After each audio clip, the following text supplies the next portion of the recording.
Hey, are you full or are you empty? Let's talk. Let's go.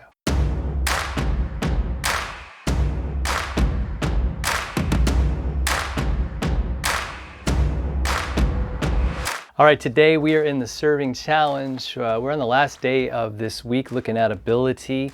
And the question is on day 33, are you empty or full? In other words, is what you're doing, your way of looking at life, the way you fill your life, is it, think about that, is the way you're filling your life, filling your days, is it leaving you empty or full? Is it leaving you, the tank, depleted, exhausted, or full of life and fulfillment? Because again, the world is going to promise all these other things that, I mean, think about it. Think about every single commercial, and I know I say this a lot, but it's so true. All those commercials are trying to make you feel empty, and with the promise that their product will fill you. In fact, you may not have even realized you had an emptiness there, a void in your soul or in your life. And this thing will magically, it's like perfect. Like, how did you know? Like, I didn't even know I had the void, and now you're saying this thing will fill it? And it's going to fill it in an amazing way, but it really won't. In the words of one of my favorite songs, you think you're getting more, but you're getting less, far less. In fact, most of the things that we think promise us, they leave us emptier. They actually wind up taking from us, because now we feel guilty and we feel remorse and we feel regret. Man, why did I put everything on that? It could be a person, it could be an activity, it could be a product, it could be whatever it is. A lot of times it's the promise of being smarter, right? So if I go to college and I do all this stuff, but you know, and going to college is great, right? Learning, I try to do a lot of stuff online and learn more and read my scripture and doing all of that, but it's not so that I know more. Not so that I get bigger, not so that I get, but so that I get filled with wisdom, so that I can bring that wisdom to other people. You see, it's in service to God. See, and when we do that, that's where we'll find the fulfillment. Because my goal is not for me to be the top of the you know, the king of the mountain. It's not for me to be the one that gets the applause, so that Jesus would. It's an audience of one, Him. I want Him to be pleased with what I do. And He is, in Jesus. Not because I'm so great or any of those things, because I'm not. None of us are.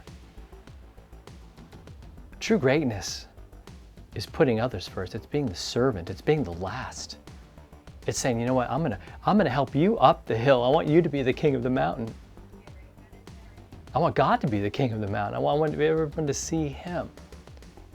And so we have a conversation Jesus had with the woman in Samaria in John chapter 4 today. I want to just read something He said to her in verse 34 of chapter 4.